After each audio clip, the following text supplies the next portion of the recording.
नमस्कार, मैं हूं आपके साथ मयंक। तो देखिए, ईरान की तरफ से एक बड़ी जंग की तैयारी शुरू हो चुकी है। अब ऐसा क्यों कहा जा रहा है, इसके बारे में आपको समझना होगा। देखिए, स्नैपबैक सैंक्शंस को लेके जो ब्रिटेन, जर्मनी और फ्रांस ने शुरू किए हैं, लगाने की प्रोसेस शुरू कर दी है ईरान के खिलाफ, उसका नतीजा ये है कि इन तीनों देशों से ईरान ने अपने राजदूत वापस बुला लिए हैं, अपने एम्बेसडर्स इन तीनों देशों से वापस बुला लिए हैं। ये बड़ा संकेत है इस बात का कि मामला अब न्यूक्लियर डील को लेकर फिर से जंग की तरफ मुड़ना शुरू हो चुका है। इसी बीच बड़ी खबर आई है ईरान के मिसाइल प्रोग्राम को लेकर। और बड़ी खबर क्या कह रही है, जो कि इजराइल के लिए, नेतन्याहू के लिए, प्राइम मिनिस्टर इजराइल के लिए, इनके लिए एक बड़ा चिंता का सबब है। देखिए, सैटेलाइट तस्वीरें सामने आई हैं ईरान से। ये सैटेलाइट तस्वीरें उन लॉन्च पैड्स की हैं जो कि इजराइल ने 12 दिन की जंग के दौरान हमले करके तबाह कर दिए थे। ईरान ने तेजी के साथ इन लॉन्च पैड्स को फिर से रिपेयर कर लिया है। बात नंबर एक। बात नंबर दो, ईरान तेजी के साथ, जो कुछ सोर्सेज बता रहे हैं कि 5 से 10,000 नई मिसाइल्स, बैलिस्टिक मिसाइल्स बनाने की प्रोसेस को शुरू कर चुका है। देखिए, अभी जंग को ख़त्म हुए ज़्यादा दिन नहीं हुए, बहुत कम समय में ईरान ने आईसीबीएम टेस्ट किया। ईरान ने इसके पहले एक मिलिट्री एक्सरसाइज की थी, उसमें उसने अपने खुद की कई मिसाइल्स टेस्ट की थी और उसकी तस्वीरें भी सामने आई थी। और अब जो सैटेलाइट तस्वीरें आई हैं वो बता रही हैं ईरान ने अपने लॉन्च पैड्स तेज़ी से दुरुस्त कर लिए हैं, जो इंफ्रास्ट्रक्चर को नुकसान हुआ था वो मजबूत कर लिया है, और तेज़ी के साथ नई बैलिस्टिक मिसाइल्स बन रही हैं, जो कि ईरान का सबसे बड़ा हथियार है, मिसाइल्स। अब इन मिसाइल्स को लेकर जो खबर निकल के सामने आई है, ये वाकई इजराइल के लिए एक परेशानी का कारण है। ईरान के मिसाइल प्रोग्राम में हो गई है चाइना की एंट्री। अब ये कैसे हुआ, क्या हुआ, हम आपको समझाते हैं। देखिए, जब आप बैलिस्टिक मिसाइल बनाते हैं तो उसके लिए मैं बड़े सरल शब्दों में समझाऊंगा आपको, टेक्निकलिटी में नहीं जाऊंगा, ताकि हर दर्शक को आसानी से बात समझ में आए। जब आप कोई बैलिस्टिक मिसाइल बनाते हैं, उसके लिए आपको सॉलिड फ्यूल, दो तरह के फ्यूल होते हैं, एक लिक्विड फ्यूल, एक सॉलिड फ्यूल। सॉलिड फ्यूल की ज़रूरत ज़्यादा होती है। सॉलिड फ्यूल, ईरान की बड़ी सारी जो मिसाइल्स हैं, आपने देखा होगा, बड़ी एक्यूरेट मिसाइल्स हैं। वो ट्रैवल करके आई 2000 किलोमीटर और इजराइल में जहां निशाना था वहीं गिर गई। वो आईटी पार्क पे गिर गई। उन्होंने एक न्यूक्लियर बिल्डिंग जहां पे साइंस सेंटर था, उसको निशाना बनाया, वो तबाह हो गया। आपने देखा कितने एक्यूरेसी के साथ ईरान ने अपनी मिसाइल अटैक किए थे 12 दिन की जंग में। ये कैसे हो रहा था? इतनी एडवांस मिसाइल की बड़ी वजह क्या होती है? बड़ी वजह होती है उसका सॉलिड फ्यूल। जो सॉलिड फ्यूल का इस्तेमाल होता है बैलिस्टिक मिसाइल्स बनाने में, लॉन्ग रेंज मिसाइल्स बनाने में, उसमें जो ये सॉलिड फ्यूल होता है, अगर ये बेहद अच्छी क्वालिटी का है और इसको अच्छी तरीके से बनाया गया है, इसमें टेक्निक एडवांस इस्तेमाल की गई है, तो वो मिसाइल की एक्यूरेसी को बढ़ा देता है। जो ईरान की मिसाइल ने तबाही मचाई इसराइल में, जो अलग अलग मिसाइल थी, फतेह 2 का सबसे ज़्यादा, खुर्रम शहर, ये वो मिसाइल थी, गदर, सेजल, बहुत सारी मिसाइल्स हैं जिनमें इस सॉलिड फ्यूल का इस्तेमाल किया गया। अब ये जो सॉलिड फ्यूल बनाने के लिए एक प्लानिटरी मिक्सर, एक मशीन होती है, आप अगर इसको सरल भाषा में समझें, एक मशीन होती है जो तेज़ी के साथ गोल गोल घूमती है, जो फ्यूल को फाइन करती है, उसको मिसाइल में इस्तेमाल करने के लिए प्यूरिफाई करती है, उसको इस लायक बनाती है कि अब इसका जो है इस मिसाइल में इस्तेमाल हो सके, उसका प्यूरिफिकेशन करती है। उसको, उस टेक्निक को, उस प्लानिटरी मिक्सर कहते हैं उस चीज़ को। ये जो इजराइल ने हमले किए थे ईरान पर, ये जो लॉन्च पैड्स थे, ऐसे ऐसे निशानों पर हमले किए गए थे जहां ईरान के ये प्लेनेटरी मिक्सर्स रखे हुए थे। इजराइल की कोशिश ये थी कि ईरान के मिसाइल बनाने की कैपेसिटी को ख़त्म कर दिया जाए। कई जगह वो उसमें कामयाब भी हुआ। कई जगह इजराइल के हमले में ईरान के जो प्लेनेटरी मिक्सर थे वो तबाह भी हुए।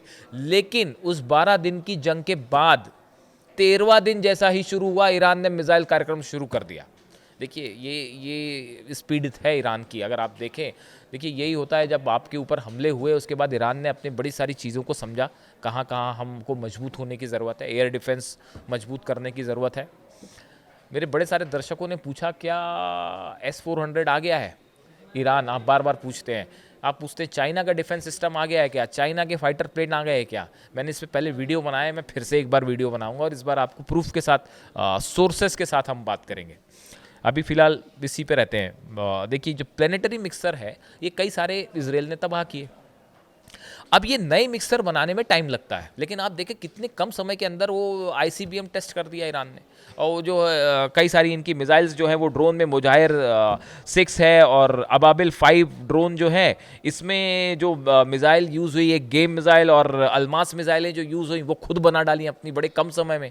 ये खुद की ईरान की मेड मिसाइल है, ऐसा नहीं कि हर चीज़ बाहर से आ रही है, ईरान अपनी मिसाइल खुद बना रहा है। तो सवाल ये है कि प्लेनेटरी मिक्सर कहाँ से आ रहे हैं। अब ये जो नई खबर निकल के सामने आई है उसमें ये बताया जा रहा है कि चाइना ईरान को ये प्लेनेटरी मिक्सर प्रोवाइड कर रहा है। ये बड़े सारे सोर्सेस हैं, बड़े सारे डिफेंस एक्सपर्ट हैं जो इस तरह की बात कर रहे हैं। इनका कोई ऑफिशियल कंफर्मेशन नहीं होता कि कोई कंट्री कहे कि साहब हाँ हमने इनको ये दे दिया, वो कहे हाँ हमको इनसे ये मिल गया, ऐसा नहीं होता। अब फाइटर जेट्स को लेके कई बार मेरे दर्शकों ने पूछा कि क्या वो J-20 फाइटर जेट जो है, J-10 और J-20, वो चीन के फाइटर जेट ईरान पहुंच गए हैं क्या। मुझे एक बात बताइए, जब वॉर होता है, वॉर में कोई सरप्राइज एलिमेंट नाम की चीज़ होती नहीं होती कि हर देश ऐलान कर दे पहले से कि जी हमारे पास ये चीज़ है, ऐसा कभी नहीं होता। अगर आप समझें वॉर टैक्टिक्स को समझें, जंग की में एक बड़ा पोर्शन होता है कि आप दुश्मन को सरप्राइज कैसे करें। तो ईरान क्यों ऐलान करेगा इस बात का कि चाइना से जेट मिल गए कि नहीं मिल गए, और चीन क्यों ऐलान करेगा कि हमने जेट दे दिए कि नहीं दे दिए। वो तो आपको समझना होगा। आईसीबीएम की टेक्नोलॉजी इतने कम समय में, आपको ये पता करना पड़ेगा कि एक मिसाइल बनाने में कितना वक्त लगता है। अगर एक मिसाइल बनाने में 6 महीना लगता है और मान लीजिए ईरान ने 2 महीने में वो मिसाइल बना ली, तो बड़ी स्वाभाविक सी बात है कि कहीं से आई होगी। हो सकता है नॉर्थ कोरिया ने हेल्प करी हो सकता है चाइना ने हेल्प करी हो सकता है रशिया ने हेल्प की हो। तो आपको रीडिंग बिटवीन द लाइंस करनी पड़ेगी, आपको समझना पड़ेगा, चीज़ों को आकलन करना पड़ेगा, आपको फैक्ट रखने पड़ेंगे कि भाई एक मिसाइल बनाने में, एक बैलिस्टिक लॉन्ग रेंज मिसाइल बनाने में अगर 6 महीना लग रहा है और ईरान ने उसको 1 महीने के अंदर बना लिया, आईसीबीएम बनाने का दावा कर रहा है, तो भाई या तो पहले से थी या टेक्नोलॉजी किसी से मिली है। अगर किसी से मिली है तो आप अंदाज लगाइए कि किस कंट्रीज के साथ आप खबरें देखना होगा। तो इस तरह के स्पेकुलेशन होते हैं, तो कई चीज़ों के दावे नहीं होते, वो आपको समझने की बात होती है और उसका कभी अनाउंसमेंट भी नहीं होता। अब ये कहा जा रहा है कि जो प्लेनेटरी मिक्सर्स हैं ये चाइना की तरफ से ईरान पहुंचने शुरू हो गए हैं, ईरान पहुंचते शुरू हो गए, और जिसके बाद एक बड़े पैमाने पर, बड़े लेवल पर ईरान ने मिसाइल प्रोडक्शन शुरू कर दिया है, इस आस में कि, इस आशंका में भी कि कभी भी न्यूक्लियर प्रोग्राम को लेकर फिर से ईरान पर हमले की कोशिश हो सकती है। टॉक्स फेल हो चुकी हैं, यूरोप के साथ टॉक्स फेल हो चुकी हैं और हालात इतने खराब हैं कि एम्बेसडर्स वापस बुला दिए गए हैं E3 कंट्रीज से, ब्रिटेन, फ्रांस और जर्मनी से। आप मतलब समझते हैं इस बात का कि किसी कंट्री से एम्बेसडर वापस बुलाना, मामला किस तरफ जा रहा है। टॉक्स पूरी तरह से खत्म है। ईरान के राष्ट्रपति की तरफ से कहा गया कि अगर हम मिसाइल नहीं बनाएंगे तो इजराइल से रक्षा कैसे करेंगे। फ्री हैंड है ईरान के साइंटिस्ट को मिसाइल प्रोग्राम पे काम करने का।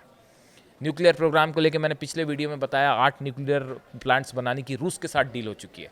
इस सिचुएशन में अब जो सैटेलाइट तस्वीरें आई हैं ये बताती हैं ईरान ने लॉन्च पैड्स तैयार कर लिए हैं और ये जो मिक्सर मिसाइल फ्यूल बनाने का जो एजेंडा है पूरा, ये चीन की मदद से तेज़ी से आगे बढ़ रहा है। इस तरह के सोशल मीडिया पे दावे हो रहे हैं।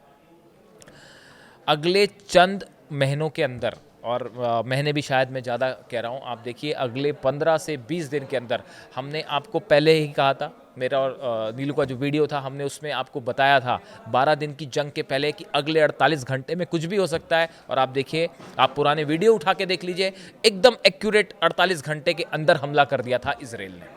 हमने हमेशा ये बात कही कि ईरान जो है वो चुप नहीं बैठेगा।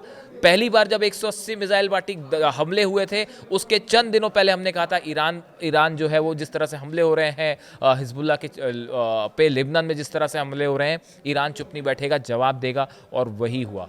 180 से ज़्यादा बैलिस्टिक मिसाइल ईरान ने पिछली बार फायर करी, जो पहली बार जो हमला था। उसके बाद 12 दिनों की जंग में तो झड़ी लग गई। हमारे पे सवाल उठे कई बार कि क्या आप ईरान की मिसाइल्स के बारे में दावा कर रहे हैं। देख लिया ना सबने, दुनिया ने, ईरान की मिसाइल क्या हमला कर सकती है। खैर, तो अब अभी जो ये सिचुएशन है कि जिसमें नई खबरें निकल के आ रही हैं सैटेलाइट इमेज से कि ईरान जो है वो तेज़ी से मिसाइल प्रोग्राम आगे बढ़ा रहा है और चीन की एंट्री है, ये एक बड़ी तैयारी के रूप में देखा जा रहा है। खासकर ये न्यूक्लियर टॉक्स फेल होने के बाद इसको अब फेल होना ही कहा जाएगा। अली खामेनी साहब ने साफ कह दिया है कि कोई फ़ायदा नहीं है अमेरिका से बात करने का, कोई फ़ायदा नहीं है यूरोपियन देशों से इस मुद्दे पर बात करने का। मिसाइल प्रोग्राम हम नहीं रोकेंगे। और जो विदेश मंत्री हैं ईरान के अब्बास अराक्ची साहब, उन्होंने इस तीनों देशों से राजदूत जो वापस बुलाए हैं उसके बाद कहा है कि ईरान हर सूरत में अपनी सॉवरेंटी की, अपनी संप्रभुता की, अपनी आज़ादी की रक्षा करेगा। इसके लिए जो करना होगा करेंगे।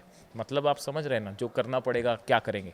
ईरान एक बड़ी जंग के लिए तैयार है, जो कभी भी एक चिंगारी के साथ शुरू हो सकती है और फिर मुद्दा होगा न्यूक्लियर प्रोग्राम।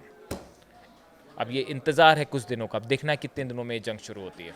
लेकिन ये बात ज़रूर है कि न्यूक्लियर प्रोग्राम को लेके एक डेड एंड पे मामला पहुंच गया है, जो अली खामनेई साहब कह रहे हैं कि इस पे आगे बढ़ना अब मुश्किल है। इससे जुड़ी जो भी जानकारी होगी आप तक पहुंचाएंगे। Thank you so much.